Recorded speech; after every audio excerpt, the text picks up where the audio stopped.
The sun had just risen over the jewel of Kathiawad, Jamnagar. While most of the city was asleep on this early Monday morning of 10th October 2011, two fighter pilots wearing G-suits, flight suits, made their way towards their assigned MiG-29s. Their task for today was a routine sortie where the two pilots would practice dogfight scenarios. The first protocol after getting into their plane was to check their flight instruments. Fuel, check. Systems, check. And use their call signs to radio the air traffic controller. Viper here, requesting permission to taxi. Duke, requesting follow-up. Back in the air control tower, a young officer with only 6 months of experience under his belt was manning the station. You're cleared for OPR takeoff. OPR or operational ready platforms, meaning each would take off from different ends of the 3,500 meter runway. Soon the aircrafts from IAF's 28th Squadron roared into the sky. As they reached a comfortable cruising altitude of 30,000 feet, they got ready to perform their first task, which was a supersonic intercept mission, a simulated confrontation to rehearse how a pilot would respond if an enemy aircraft were to violate airspace. They positioned themselves 100 kilometers apart from each other, with Vipers simulating as the bogey, and Duke would rehearse an aggressive interception and if necessary a shoot down, all electronically of course. If this were a real life scenario, then Duke would have unleashed a cluster of missiles, with the deadliest being the Wimple R-73 heat-seeking air-to-air missile that would head straight towards the unwelcome intruder. That morning, both aircraft were fully loaded, weighing 81.3 kilonewtons so as to mimic an actual simulation. But there would be no firing. This brutal air drill was conducted purely to hone flying reflexes and practice SOPs, standard operating procedures, in the event of a hostile air intrusion. The 28th Squadron of the Indian Air Force, operating a pack of 18 MiG-29s, is codenamed the first Supersonics for being the first squadron to be equipped with a fighter that could break the sound barrier, the MiG-21 in the late 1960s. And though the MiGs could easily throttle up over twice the speed of sound, the IAF kept their velocities in check over densely populated areas, as the loud boom that fighter jets produce when they break the sound barrier can shatter window panes on the ground and even cause panic among the population. Viper initiated the first maneuver for the drill by taking a 120-kilometer outward turn from Jamnagar towards the mainland to simulate the intrusion.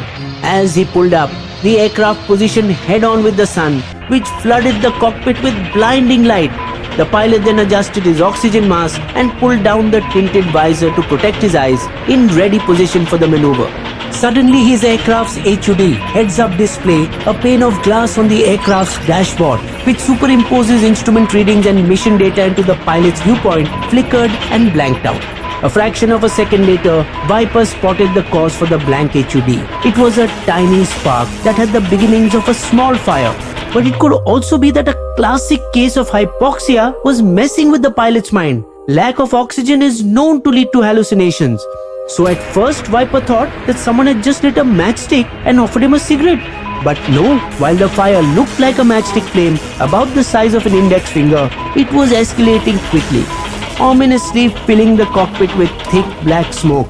The immediate danger was the 4,000 liters of fuel in a series of overhead tanks in the fuselage and wings that could easily ignite if the fire spread. Viper tried to keep his voice as calm as possible and radioed the ATC. Viper reporting a fire in the cockpit. The stunned controller wasn't sure if he had heard correctly. Viper, did you just say fire? Can you confirm it? I repeat, there's a fire in my cockpit. Is it an engine fire? No, I repeat, it's a cockpit fire. I'm turning urgently back towards base. Need guidance and permission to descend. Viper 08085, let's get you out of there, sir. Let's get you home. Flying 60 kilometers to his east and on the same radio frequency, Viper's wingman Duke heard the terse radio exchange. With permission from the ground, he immediately swerved his jet towards the burning aircraft to see if he could help from outside. But really there was nothing he could do.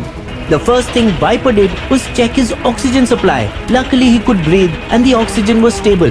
The good news meant that he was not hallucinating, but the bad news was that he was now positive that he had a good and proper fire burning. In under 60 seconds, not only had the pilot spotted the fire, but had started taking recovery actions. Though at that time, a minute seemed like an eternity. First, he tried to douse the spreading flames with his gloves, but the plan backfired as the strands of molten plastic got stuck onto his fire-resistant gloves and he could feel his fingers burning. The odor of smoke, like that of burning plastic, was choking him. And to make matters worse, the smoke was depositing a layer of soot on the aircraft's canopy, blocking out his visibility. Hearing about the emergency, many officers rushed towards ground control, even though they couldn't do much while the aircraft was still in mid-air, except for shouting, "Eject! Eject!" The option to eject was always there, but Viper felt he still had some chance to land his aircraft safely. Or 40 clicks away. Keep coming if you can.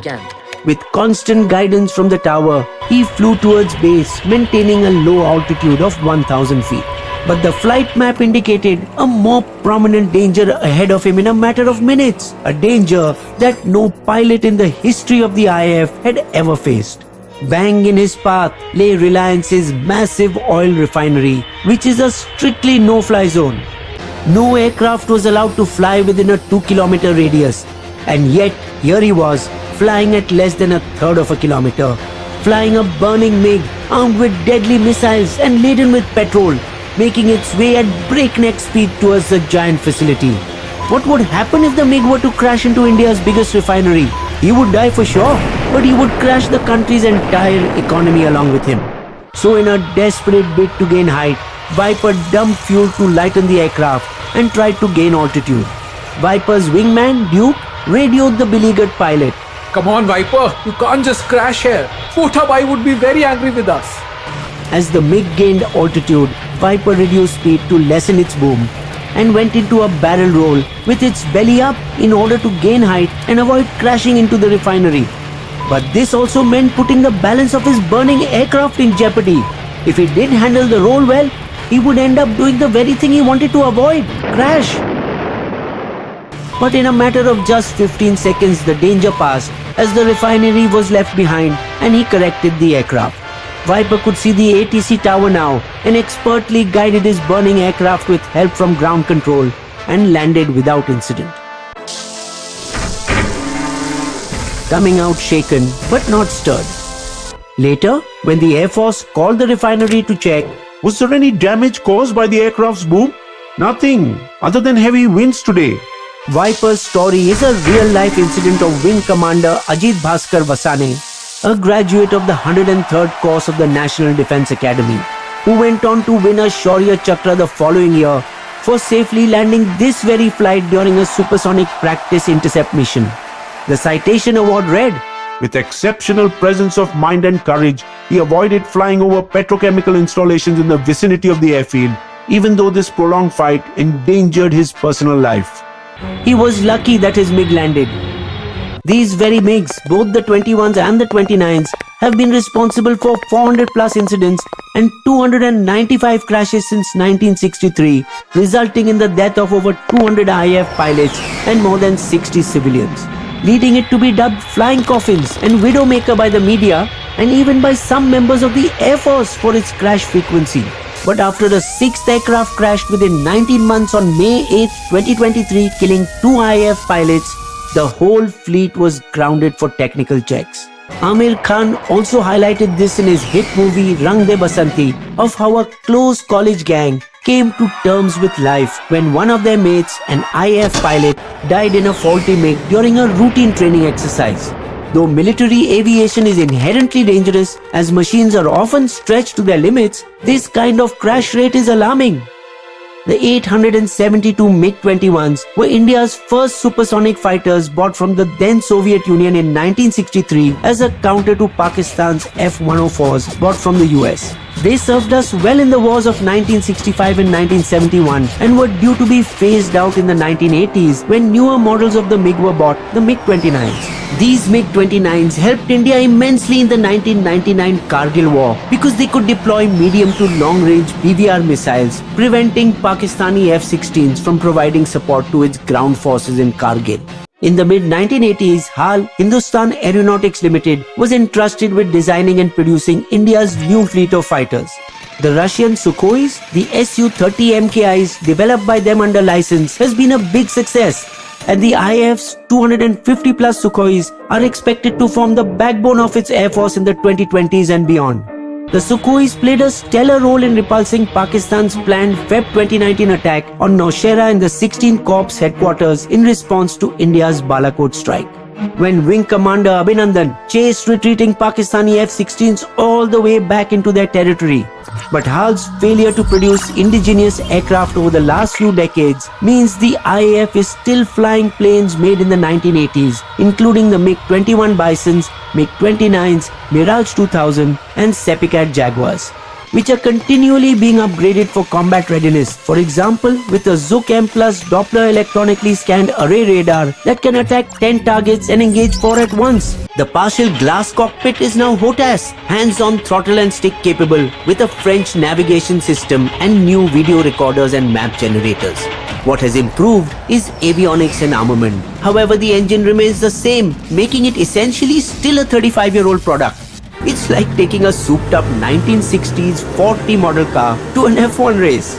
The much-acclaimed Tejas LCA light combat aircraft has been highly delayed and still has issues because HAL is unable to develop a stable engine. Barring the 36 Rafales and 40 Tejas Mark 1 jets, there have been no fresh inductions or orders in the past few decades, resulting in a depletion of fighter squadron strength to 32, far less than the 42 we would need in case of a two-front war against Pakistan and China simultaneously. Had the earlier order for 126 Rafale fighters signed during UPA-2 in 2011-12 been completed, India would be much better placed today. But politics derailed that, and eventually only 36 Rafale jets, enough for 2 squadrons instead of 7, came in, albeit at a slightly cheaper cost.